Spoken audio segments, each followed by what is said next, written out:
Good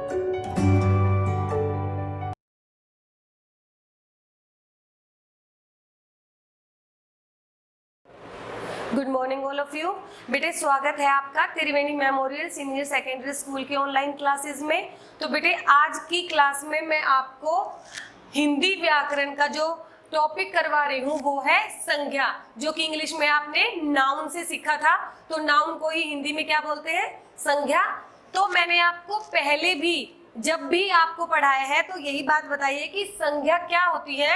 इस पूरे संसार में, पूरी दुनिया में जितने भी नाम होते हैं, चाहे वो वस्तुओं के नाम हो, व्यक्तियों के नाम हो, इमारतों के नाम हो, शहरों के, नदियों के, कोई भी नाम हो, वो सारे किसके अंतर्गत आ जाते हैं? संज्ञा के अंतर्गत आ जाते हैं। अगर हम संज्ञा को नाम कह दे, अगर छोटे बच्चे हैं और वो संज्ञा को नाम बोल दे तो बिल्कुल गलत नहीं होगा, क्योंकि दुनिया में जितने भी नाम है वो सभी संज्ञा ही है। तो संज्ञा की बिल्कुल अच्छे से क्या परिभाषा बनेगी?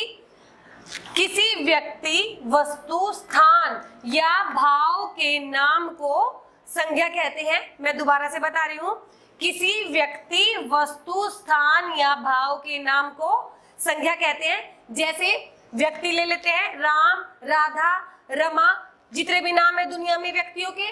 फिर वस्तु, जैसे मेरे पास है मार्कर, मेज, व्हाइट बोर्ड, जो भी है आपके आसपास जितनी वस्तुएं दिखे, यहाँ उदाहरण रटने की जरूरत नहीं होती है, आपके आसपास सारी चीजें होती है।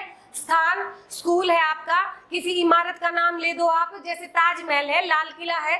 और भाव, भावना क्या होती है? जो इंसान के अंदर होती है, जिसे आप देख नहीं सकते, सिर्फ महसूस कर सकते हो। जैसे मिठास, अब मिठाई को जब तक खाओगे नहीं, अंदर से महसूस नहीं कर सकते आपकी मिठास क्या चीज है।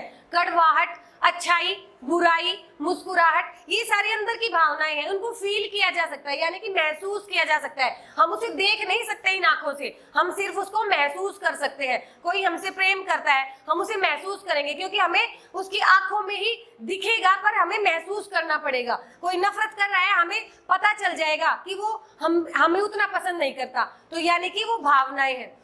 हमेशा से परिभाषा के बाद हम किस पे चलते हैं? भेद। वही फिर भेद, प्रकार, अंग, भाग, जो भी आपको ठीक लगे। प्रश्न किसी भी प्रकार से मैडम घुमा के पूछ सकती हैं, लेकिन आपको पजल आउट नहीं होना है। तो आज मैं पिछली बार प्रकार से ले रही थी, अब की बार भेद से आपको समझा रही हूँ। तो भेद बेटे संज्ञा के कितने होंगे? 3। पहला व्यक्तिवाचक संज्ञा, दूसरा जातिवाचक संज्ञा और तीसरा भाववाचक संज्ञा। हमेशा से मैं आपको नाम से ही डेफिनेशन करवाती हूँ, तो आज भी वैसा ही करेंगे।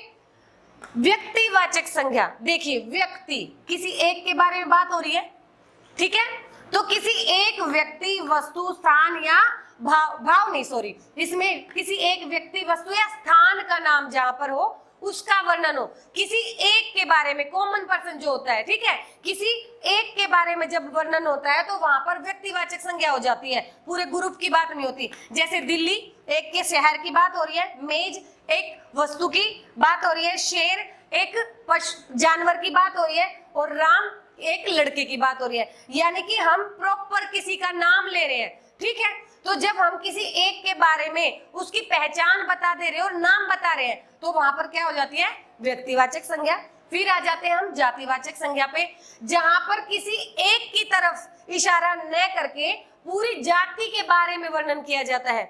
समझ रहे हो ना?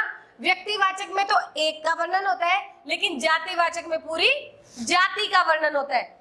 यहाँ व्यक्ति का और यहाँ जाति का वर्णन होता है। पूरे जाति का जहाँ वर्णन हो गया वो जातिवाचक है, जिसमें लड़का, अब मैं कहूँ ये लड़का इधर आएगा, अब कौन सा लड़का, मैंने नाम तो बताया नहीं। अगर मैं नाम बता देती हूँ तो वो व्यक्तिवाचक होता, लेकिन मैंने कह दिया लड़का। अब लड़के तो बहुत सारे हैं, मुझे नाम बताना पड़ेगा। लेकिन अगर मैं लड़का या लड़की बोलती हूँ तो वो जातिवाचक में आ गया, क्योंकि जितने भी लड़के हैं वो सारे ही लड़के हैं। अगर मैं पशु कहूँ, अब मैं गाय भैंस बोलती हूँ तो वो व्यक्तिवाचक में आएगा, लेकिन मैं बोल रही हूँ पशु। अब पशु तो दुनिया में बहुत सारे हैं, मैंने तो बताया नहीं मैं किस पशु की बात कर रही हूँ, यानी मैं पूरी जाति का वर्णन कर रही हूँ। उसके बाद पक्षी, अब पक्षी भी बहुत सारे हैं, लेकिन मैंने तोता, मोर, ये तो कुछ बोला ही नहीं, नाम तो मैंने अनाउंस किया ही नहीं है। नाम करते ही आप व्यक्तिवाचक में डाल दोगे इसे, नाम नहीं है तो जातिवाचक में। इमारत, अब मैं ताजमहल कहूँ, लाल किला कहूँ, कुतुब मीनार कहूँ तो वो व्यक्तिवाचक है, लेकिन मैं सिर्फ इमारत कह के छोड़ देती हूँ तो वो जातिवाचक। तो बेटे सबसे पहले इन दोनों का डिफरेंस देखो। जो किसी एक के बारे में स्पेशल बताए ठीक है, महत्वपूर्ण बताए वो व्यक्तिवाचक है, जो पूरी जाति के बारे में बताए वो जातिवाचक है। अब तीसरे पे आ जाते हैं भाववाचक। इसमें भावनाओं का वर्णन होता है, जैसे गुण है किसी के अंदर या दोष है, अवगुण है, भाव है, तरह तरह के भाव है, यानी कि जब इंसान के अंदर जो गुण होते हैं, अवगुण होते हैं, भावनाएं होती हैं, उन सब का जब वर्णन होता है तो वो भाववाचक संज्ञा के अंतर्गत आता है। जैसे अच्छाई, अब कोई आदमी अच्छा है तो उसके अंदर क्या छुपी है? अच्छाई। अब कोई चीज मीठी है, उसके अंदर क्या छुपा है? मिठास। कोई आदमी बहुत ही ज्यादा ईमानदार है तो उसके अंदर क्या छुपी है? ईमानदारी। तो यहाँ एक प्रश्न और बन के जा रहा है कि जो संज्ञा है वो भाववाचक संज्ञाएं बनती कैसे है? तो अच्छा से अच्छाई, मीठा से मिठास, अपना से अपनापन, तो ऐसे ही भाववाचक संज्ञाएं बननी जरूर आती है बेटा। तो ये इंपॉर्टेंट है, भाववाचक संज्ञा आपको कैसे बनानी है ये भी आपको पता होना चाहिए। तो बेटे अब हम यहीं से इसके प्रश्न उत्तर भी कर लेते हैं। सबसे पहले संज्ञा, संज्ञा का अर्थ ही मैं पूछूं कि संज्ञा का अर्थ क्या है तो आप बता सकते हो संज्ञा का अर्थ है नाम, ठीक है। लेकिन मैं पूछूं पूरी परिभाषा, संज्ञा की क्या परिभाषा है? किसी व्यक्ति, वस्तु, स्थान या भाव के नाम का वर्णन करने वाले शब्दों को संज्ञा कहते हैं। जैसे राम, राधा, मार्कर, खिड़की, पंखा, कुछ भी जो आपके आसपास चीजें नजर आती है ना, वहीं आपको रटने की आवश्यकता बिल्कुल नहीं है। जब भी ग्रामर करोगे आपकी बिल्कुल टिप्स पे चुटकियों में ग्रामर होनी चाहिए। कभी भी ग्रामर को देख के आपको घबराना नहीं है, क्योंकि ये लाइफ टाइम के लिए आपका साथ देगी। तो इसमें कभी भी आपको याद नहीं करना होता है, समझना होता है। तो संज्ञा यानी कि नाम, और नाम तो आपके आसपास हर चीज का नाम है, बगैर नाम की तो कोई चीज धरती पे है ही नहीं। तो किसी भी चीजों को उठा के 5-6 चीजों को लिख दिया, हो गया क्वेश्चन पूरा। तो घबराना नहीं है। उसके बाद आ जाते हैं भेद, प्रकार, अंग, भाग, जो भी आप बोल सकते हो। वो कितने प्रकार के होते हैं? 3, व्यक्तिवाचक, जातिवाचक, भाववाचक। अगर मैं कहूँ तीनों में डिफरेंस क्या है?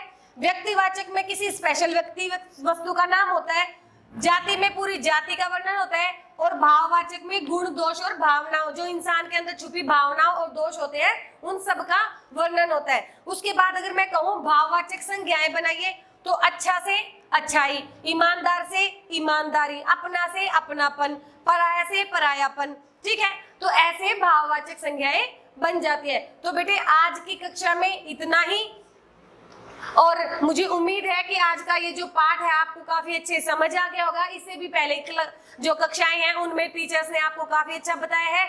इसके देखने के बाद मुझे उम्मीद है कि आप अपने जो पाठ्य पुस्तक है उसका अभ्यास काफी अच्छे से कर पाएंगे। तो बेटे धन्यवाद।